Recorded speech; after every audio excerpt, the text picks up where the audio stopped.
mau minta nasihat untuk kami, di mana kami masih dalam keadaan khawatir kalau anak-anak kami tidak mendapatkan ijazah.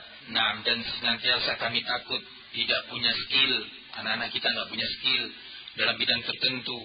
Nasihat yang pertama adalah bertawakal kepada Allah. Kalau anak antum menjadi anak yang soleh, yang berilmu, dan bisa memberikan ilmu yang bermanfaat untuk umat, maka antum akan mendapatkan percikan ganjaran dan pahalanya sampai hari kiamat. Sekalipun antum telah wafat, karena antum berandil, berperan untuk menjadikan anak ini dengan izin Allah menjadi anak yang soleh dan berilmu.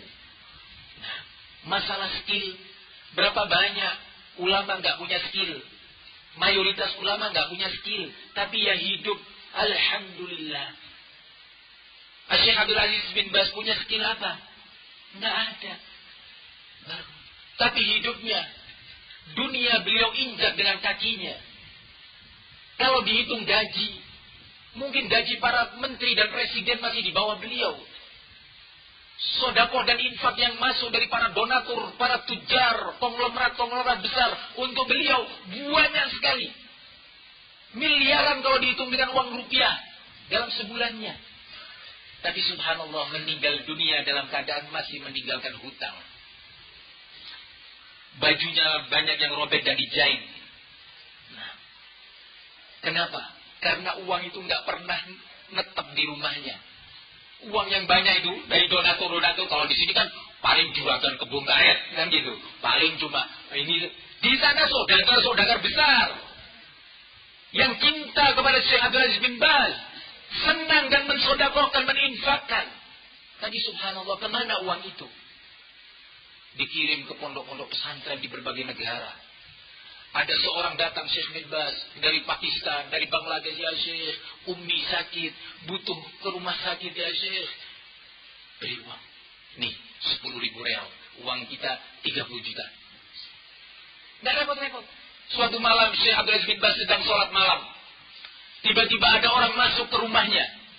Pencuri. Nah, subhanallah, ketangkap si pencuri ini. Dilaporkanlah kepada Syekh bin Baz. Ketika itu dia mendapati Syekh bin Baz sedang sholat malam. Subhanallah. Ketika berjumpa Syekh bin Baz, dia diingatkan nanti siang pada sholat berjamaah kamu datang ke sini ya.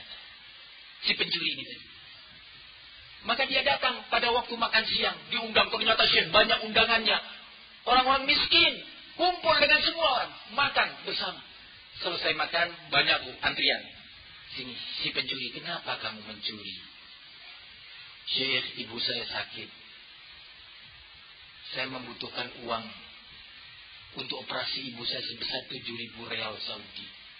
Yakni sekitar 21 juta. Nah, kata Syekh, jangan kamu ulangi perbuatan itu. Ini uang 7.000 untuk operasi ibumu. Dan ini yang 7.000 lainnya untuk tiket kamu pulang. Subhanallah. Menjadi sebab hidayah.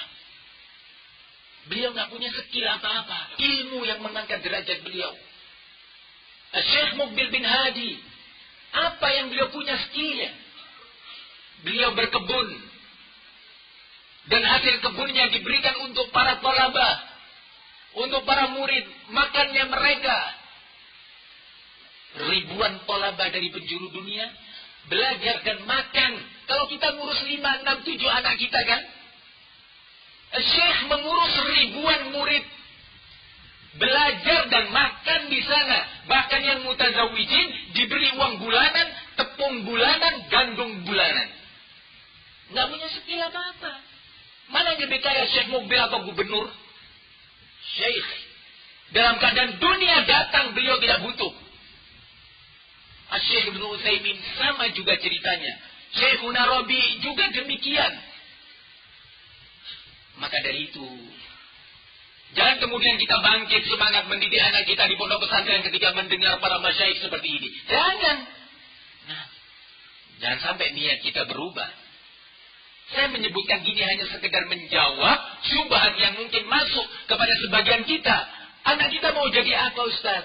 Mau makan apa? Alhamdulillah. Ustaz banyak yang gak punya skill. Dia berdagang. Ada yang dagang madu, ada yang dagang herbal, ada yang berkebun. Alhamdulillah, bisa makan, barokah. Di samping kegiatan dakwah dan pendidikan yang dia lakukan. Adakah kehormatan yang lebih baik dari ini? Atau antum ingin jadi putra antum membawa ijazah, melamar pekerjaan sana, mengamar kerjaan sini? Diperintah sebagai pegawai? Ingin seperti itu? Bisa membelikan antum mobil, tapi tidak bisa memberikan ilmu yang bermanfaat dan mendoakan antum ketika antum berada di liang kubur. Maka dari itu sabar ayuhas salafiyun. Sabar. Cari ilmu agama. Didik anak antum di atas ilmu din dan sabar.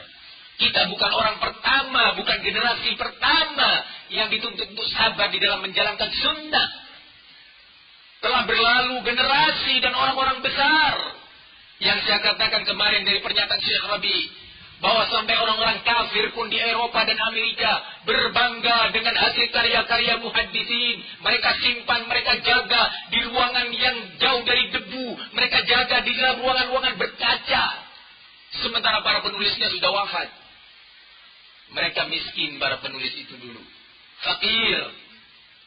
Tapi menjadi orang besar di dunia ini dan besar di sisi